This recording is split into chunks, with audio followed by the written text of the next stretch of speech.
এই পবিত্র রমজান মাসে যারা রোজা রাখলো না, রোজার দিনে রোজা না রাখা খাবার খাইল, রোজাকে রাখলো না, তার রোজা রাখার বয়স হয়েছে, রোজা রাখার মতো তার সবকিছুই আছে, কিন্তু সে রোজা রাখলো না। কাল হাসরের মাঠে এই প্রকৃতির লোক যারা, তারা নিজেদের শরীরের গোশত নিজেরাই ফিরিয়ে খাবে। বলেন তো কারা কারা রোজা রাখবেন? হাত তুলেন। ইনশাআল্লাহ মালিক যেন আমাদের কবুল করে নেয়। আমিন। রোজা রাখলেই চলবে না, সাথে আবার কোরআন তেলাওয়াত করতে হবে। আমরা যেন সকলেই কোরআন তেলাওয়াত করি এবং তারাবির নামাজ যেন একবারও মিস না করি। সারা জীবন খারাপ করছি, তাই কি হয়েছে? মালিকের কাছে ক্ষমা চাইলে কি ক্ষমা দিবে না? আমি কিন্তু একটা কাজ করি, সেটা কি জানেন? গান গাই, গানের যন্ত্রণায় তোমার ঠিক মতো যাওয়া আসা, গাড়িতেই ঘুম, গাড়িতেই বাড়ি, গাড়িতেই খাবার দাবার।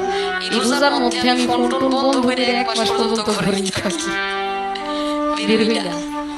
মানে মালিকের কাছে বলি, জানি না এটা মালিককে ভাইল দেওয়া হয় কিনা, বা মালিকের প্রতি আমার আত্মবিশ্বাস কতটুকু জানি না, মালিক আমাকে ক্ষমা করবে কিনা আমি জানি না, আমার কর্ম আমি করে যাই।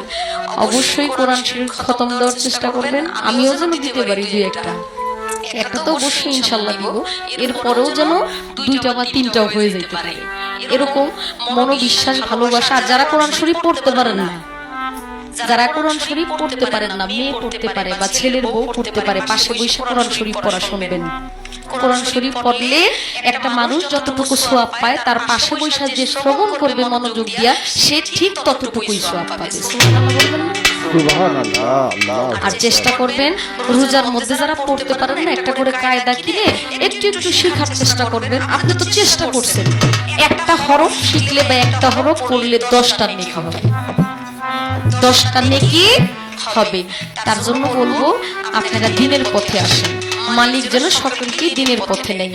এই রাস্তা যদি মালিককে ডাকার সঠিক রাস্তা না হয়, যেই রাস্তা মালিকের সঠিক, আমি খাদিজা কেন আমাকে যেন সেই রাস্তায় নিয়ে যায়, আল্লাহ পাক সেইভাবেই নিয়ে যায়।